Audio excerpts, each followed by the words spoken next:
तो हेलो नमस्ते अस्सलाम वालेकुम और सारे देवी देवताओं की जय। भाई, अमावस पूर्णिमा रहती है तो बहुत सारे लोग को बाहर पड़ जाता है, क्योंकि आप लोग जहाँ जहाँ पे इलाज करवाने गए थे या जहाँ जहाँ पे लोग आप पे क्रिया कर रहे हो या पुरानी क्रिया, एक्चुअल में पुरानी क्रिया से ज़्यादा ना जो आप इलाज के लिए गए हो ना भगतों के पास, हाज़िरी वालों के पास, और उन लोगों ने तुम्हारे को विभूति दी है, सर्टन चीज़ों में चीज़ें रख के तुम्हारे को खाने दे दिया, सिद्धियों का कॉम्बिनेशन उन लोग डाल देते शरीर में। तो अब वो बंदा अगर खुद अपने पितरों को पूज रहा है और उसके पितर अगर मलिन है तो वो अमावस का हमेशा ध्यान रखेगा। उसकी सिद्धियाँ तामसिक है, अगर वो मलिन पितर है तो हमेशा उन लोग अमावस के दिन पूजा करेंगे। जो जिसके पितर शरीर में आते हैं, अब वो मलिन में नहीं है लेकिन वो देवता के ऊपर स्थान पे है या भोगी पितर में स्थान पे है, वो लोग खास तौर पे पूर्णिमा का ध्यान देते हैं। ऐसा है, पितर को भी देवता को भी, दोनों को भी अमावस पूर्णिमा में स्पेशल कंसिडरेशन दिया हुआ है पूजा करने के लिए। लेकिन बहुत सारे लोग जो तामसिक पद्धति के तांत्रिक वाले, उन लोग अमावस पूर्णिमा का बहुत ध्यान रखते हैं, इसीलिए क्योंकि उन लोग उस चीज़ को पूछते हैं। इन्हीं सिद्धियों के अंश आप लोगों के अंदर है, क्योंकि आप लोगों को चीज़ें बहुत टाइम तक दी गई है तो वो चीज़ें रमने भी टाइम लगती है, इसलिए अमावस पूर्णिमा में बहुत सारे लोगों को बाहर पड़ी जाती है। तो बहुत सारे नए लोग हैं जिनको एकदम से डर लग गया कि करीम भाई क्या हो गया, अमावस पूर्णिमा 2 दिन से हमारी मम्मी की तबीयत ख़राब है, हमारे पिताजी को ऐसा हो रहा है वैसा हो रहा है।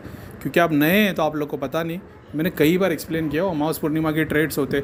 अमावस पूर्णिमा से तुम क्रिया जान सकते हो, दिन के कोई दिन, जैसे किसी को मंगलवार को बाहर पड़ता है, किसी को गुरुवार को, किसी को बुध को, तो उस टाइम पे वो अगर बाहर पड़ता है, गुस्सा आता है, बीमार पड़ते हैं, तकलीफ पड़ती है, बीमारी होना, बाहर पड़ना, ये ग्रह बाधा है। सर्टन टाइप की तकलीफ़ होना, झगड़े होना और शैतानी काम, बहुत मतलब हज़ारों पॉइंट है, इसको कैसे ही बताऊँ। लेकिन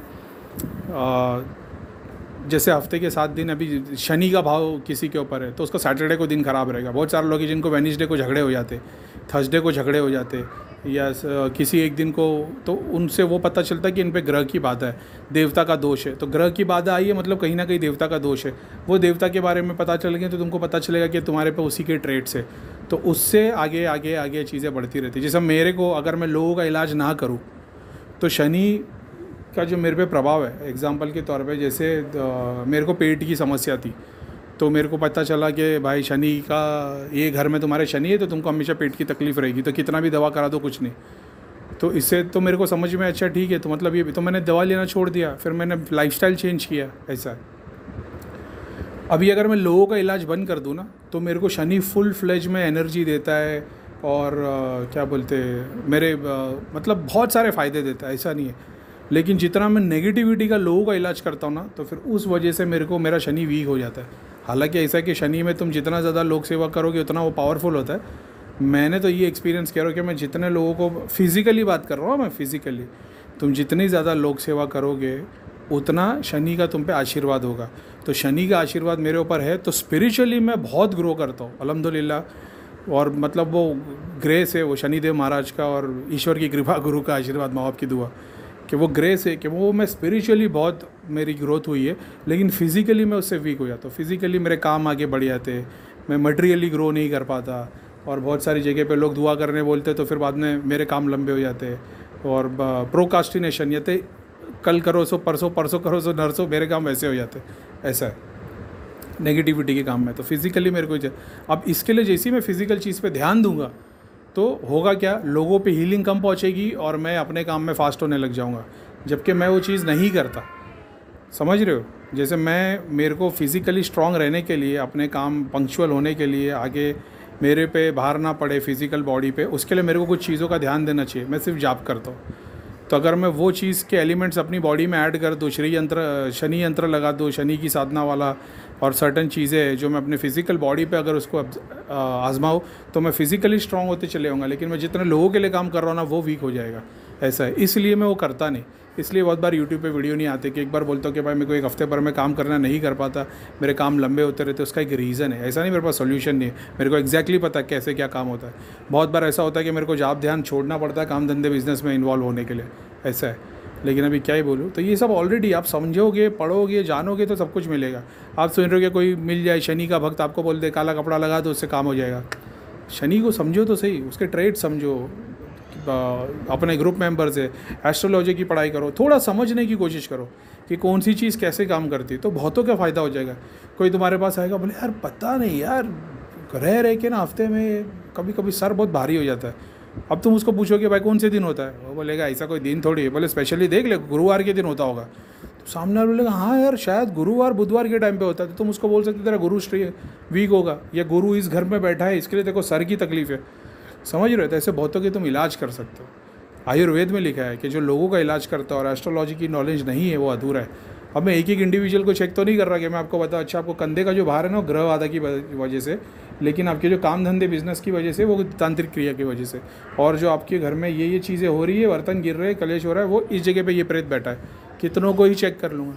इससे अच्छा मैं बेटर तुमको कैटेगरी बता देता हूँ कि भाई दूध मत पियो। तो बोले भैया दूध में तो बहुत शक्ति है, लेकिन तुम्हारा वज़न 150 किलो, तो तुम दूध मत पियो, तुम पानी में शहद डाल के पियो, गर्म पानी में।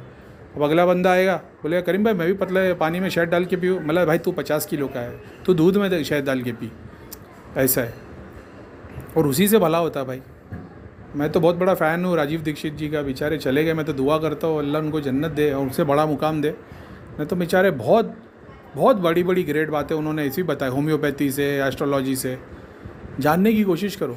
खुद की तकलीफ़ के लिए जानने की कोशिश करोगे ना, कुछ भी नहीं मिलेगा। दूसरों की तकलीफ़ के लिए जानने की कोशिश करोगे ना, क्या कैटेगरी होती है, क्या होती है, तो भगवान तुमको बहुत ग्रेस देगा। तब एक्चुअल में सरस्वती माता का तुम्हारे पे ग्रेस होगा। और जब सरस्वती माता आ जाती है ना भाई, लक्ष्मी दुर्गा बाय डिफ़ॉल्ट आती है। ठीक है, तो इस चीज़ का ध्यान रखो। बहुत सारे लोग डर गए थे, करीम भाई आज बहुत ऐसा हो गया, मम्मी को ऐसा हो गया, पिताजी को ऐसा हो गया, सिस्टर को ऐसा हो गया। ये वही है, भगतों के पास बहुत सारे लोग घूमे, लेकिन ठीक है अभी सही राह पे आ गए, भगवान का नाम लो। अभी कल एक दीदी ने मैसेज डाली थी, करीम भाई ये वाला मंत्र सबको करने के लिए बोल दो, श्रीम ब्रजी मंत्र। तो मैंने बोला मंत्र आपको किसने बताया? तो बोले वो अब मैंने यूट्यूब से देखा था। मैंने बोला आपको पता है ब्रजी का मतलब क्या है? तो बोले भैया वो तो नहीं पता, लेकिन इससे बहुत सारे लोग के मटेरियल बेनिफिट मिल जाते, काम हो जाता है। मैंने बोला शैतान का मंत्र है, Solomon the 7 demons of Solomon में से एक का नाम है, उसका बीज है ये। तो ये तुमको तो भी कोई बोलेगा अरे भाई तो वेदों में लिखा है बीज मंत्र। बीज मंत्र की साइंस किसी को नहीं पता, तो कोई क्लेम नहीं कर सकता कि भाई बीज का मतलब ये है। तो मैंने जितना जा रहा है मैंने पढ़ाई की है, और उसके बाद में अभी कोई नया आएगा बोलेगा नहीं करीब देखो वेदों में लिखा है, माता को शिव जी बता रहे हैं कि जब तू तकलीफ़ में आएगी तो ये ब्रीजी ब्रीजी ब्रीजी बोलना। तो फिर मैं बोलूँगा अच्छा यार हो सकता है मेरी गलती हो, लेकिन मैंने जो किताब पढ़ी, मैंने जितनों से जाना है, ये ब्रीजी वाला मंत्र है ना, ये 7 डीमंस ऑफ सोलोमन में से एक का है। और जब तुम इसका ब्रीजी ब्रीजी मंत्र करते हो तो बोले नहीं भैया इससे लोगों के काम धंधे तो बहुत हुए। मैं बोला अरे भाई काम धंधे डायरेक्ट सातों शैतान का नाम लो, तुम्हारे सातों चक्रों पे रावण के सारे चक्र जागृत हो जाएंगे शक्ति के, तो सब काम धंधा होगा। मैंने पूछा तुमने भगवत गीता पढ़ी है? बोले इन्हें 2 चैप्टर के बाद आगे तक नहीं पढ़ पाई। अब क्यों नहीं पढ़ पाए? तो बोले जब से इस मंत्र का जाप करे तो नहीं पढ़ी। मतलब इससे बड़ा और प्रूफ क्या हो सकता है? आप जिस भी भगवान का मंत्र जाप कर रहे हो, आप तामसिक कर रहे हो, सात्विक कर रहे हो, आप भगवान की बुक निकालो, पढ़ना शुरू करो। मेरी लाइफ में ऐसा कोई दिन नहीं गया होगा जब मैंने मतलब कोई ना कोई वर्ष तो उठा के पढ़ता ही हूँ मैं, कुछ ना कुछ निकल जाता है। इसका मतलब ही नहीं इतनी फुर्सत अभी नहीं मिलती कि मैं बुक लेके बैठ सकूँ, ऐसा है। लेकिन बहुत बार कोर्स मटेरियल में कभी मतलब कोई वेबसाइट पर ढूंढते हुए कुछ काम करते हुए कभी कोई पेज आ जाता है तो फिर 2-4 वर्ड्स 1-2 पेज पढ़ लेता हूँ, ऐसा है। तो ये तो चलता ही रहता है। कितनी बड़ी बात है, उन्होंने मेरे को बोला कि भैया मैं जब से ये मंत्र पढ़ना चालू किया भगवत गीता पढ़ना ही छोड़ दिया, होता ही नहीं पढ़ने को। तो मैं तो कई बार बताया भाई तुम तामसिक चीज़ें यूज करोगे तुमसे सात्विक होगा ही नहीं। तुम वहाँ काली के मंत्र कर रहे हो, तामसिक मंत्र कर रहे हो, भगवत गीता रामायण लेके बैठो, तुम्हारा सर चक्कर आने लग जाएगा, 15 मिनट में उब जाओगे, परेशानी होगी, तकलीफ, एकदम सर भारी हो जाएगा। ये प्रूफ है। अब बहुत सारे लोग जाप नहीं करते, लेकिन उनके घर पे धागा ताबीज़ यंत्र रखे हुए, तो भगवत गीता रामायण लेके जैसे ही पढ़ना शुरू करते 20 मिनट में सर भारी, चक्कर आएंगे वगैरह वगैरह। क्यों? क्योंकि घर में जो चीज़ है वो उसकी वाइब्रेशन अलग है, तुमको वो पढ़ने ही नहीं देगी। और ये तो प्रूफ है, ये तो वर्ड ऑफ गॉड्स है। रामायण, भगवत गीता, कुरान, इसमें तो वर्ड ऑफ गॉड्स है भाई। उसमें हो सकता है बहुत सारा इंटरप्रिटेशन हो, आगे पीछे कुछ कर दिया हो लोगों ने इतने हज़ारों साल में, लेकिन जो वर्ड ऑफ गॉड है वो तो क्लिक करेगा ही बाय डिफ़ॉल्ट। तो वो तो फिर तुम्हारे को प्रूफ मिल जाता है भाई कि हम किसी और के रास्ते नहीं। करीम भाई जब से वहाँ पे जाना चालू किया ना, तब से घर में सब शांति है, आराम है। और कभी कभी तकलीफ़ होती है, ऐसा है। वो हनुमान जी के बहुत बड़े भक्त है, सब काम धंधा बेचना सब हो गया। मतलब बहुत अच्छी बात है भाई। रामायण कितनी बार पढ़ ली? मैं बोले भैया मौका नहीं मिला है, क्योंकि तुम काम धंधे व्यस्त में इतना व्यस्त हो गए। मरने के बाद में जाओगे तो भगवान ये नहीं पूछेगा तूने कितना कमाया, एक्चुअल में पूछेगा कितना कमाया और कहाँ खर्चा किया। 2 सवाल पूछे जाएंगे, लेकिन उससे तुम्हारा फैसला हो जाएगा क्या? तुमको ये भी तो पूछा जाएगा भाई भगवान वाला क्या काम किया, मेरे को याद किया था कि नहीं? तूने याद किया तो तेरे को पैसे दे दिए, तूने क्या याद किया मेरे को? इसीलिए तो हम जाप ध्यान करते हैं। तो ये प्रूफ है भाई। क्या भगवान की किताब नहीं पढ़ पा रहे, इससे बड़ा क्या प्रूफ रहेगा?